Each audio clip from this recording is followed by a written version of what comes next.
जय श्री कृष्ण। मैं प्रियांशा। आज हम 84 वैष्णवों की 18वीं वार्ता के पहले प्रसंग का दूसरा पार्ट डिस्कस करेंगे, जो कि गजन धावन जी के बारे में है।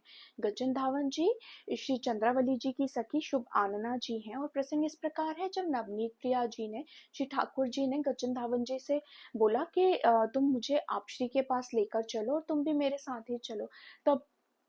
तब गजन धावन जी बिना किसी देर किए गोकुल में आपशी के पास नवनीत प्रिया जी को लेकर पधारे और आपशी को आकर दंडवत प्रणाम किया और आपशी से कहा, महाराज नवनीत प्रिया जी पधारे हैं। तब आपशी ने कहा, आप श्री ठाकुर जी ऐसे कैसे पधारे हैं? मेरे पास तो ना अच्छी शैया है और ना ही कोई अच्छे ढंग के बर्तन है।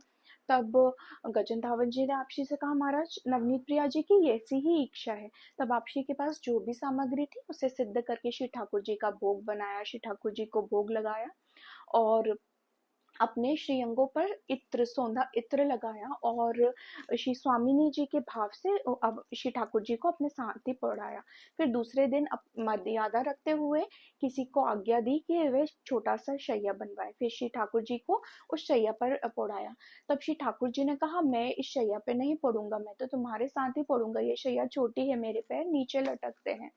तब आप श्री ने श्री ठाकुर जी को अपने पास ही पढ़ाया और इसके पीछे का भाव ये था कि जब यशोदा माता के पास श्री ठाकुर जी थे तब वे बाल भाव से थे, पर अब जब आप श्री के पास आए हैं तब वे तरुण हैं।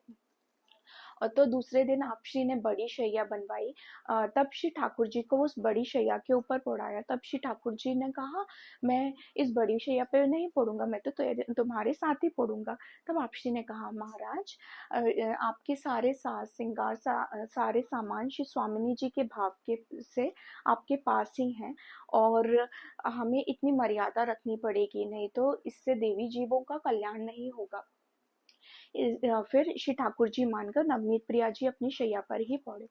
इस पूरे प्रसंग के पीछे का भाव ये था कि भले ही आप श्री के भाव सर्वोच्च थे, उनकी भक्ति बहुत अच्छी थी, पर फिर भी उन्होंने मर्यादा रखी। श्री ठाकुर जी को अगर दूसरे जीव देखते और या दूसरे जन देखते, वैष्णव जन देखते, तो वह बिना भाव के श्री ठाकुर जी को अपने पास पढ़ाते और उससे उन्हीं की हानि होती। और आप श्री तो सारे जीवों के कल्याण के लिए ही सोचते हैं, इसलिए आप श्री ने श्री ठाकुर जी को शैया पे ही पढ़ाया। जय श्री कृष्ण। श्री वल्लभाधीश की जय।